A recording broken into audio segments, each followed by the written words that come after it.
ఉంటుంది.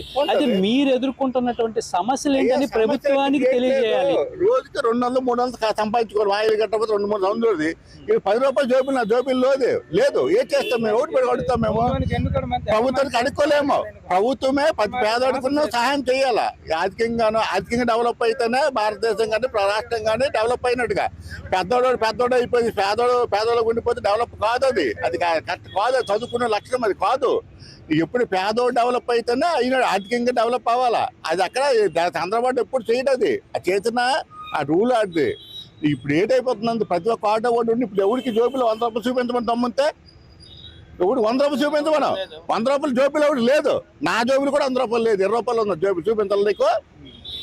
అయిపోయింది, దిగజారిపోతాం. ఇంకా రాను కూడా అయిపోతాము. ఈ ఆటోలు చూసి మరి గన్లు పట్టుకొని నక్సైట్లు అయిపోయి అడవులకు వెళ్ళిపోతాం. అప్పుడు కూడా ఈ మోదీ గాడు, ఈ చంద్రబాబు నాయుడు 4,000 మంది ఎవరో మన ట్రైబుల్స్కి ఖాళీ చేసి 18,000 ఎకరాలు ఇచ్చన్నాడు. ఇప్పుడు 40 కూడా మొత్తం ఖాళీ చేస్తాడు. నెక్స్ట్ అదే జరుగుతుంది. మన అందరం గన్లు తుపాకులు పట్టుకొని ఇక రోడ్డు మీద తిరగవలసిందే. అంటే మనకు అన్నం పెట్టాడికే చూస్తాం. అన్నం పెట్టాడికి ఖాళీ జరిగడమే. అదే అవుతుంది. అదే జరుగుతుంది. ఈ గవర్నమెంట్ 3 సంవత్సరాలు అవనాయి. అదే జరుగుతుంది. అదే అవ్వకపోతే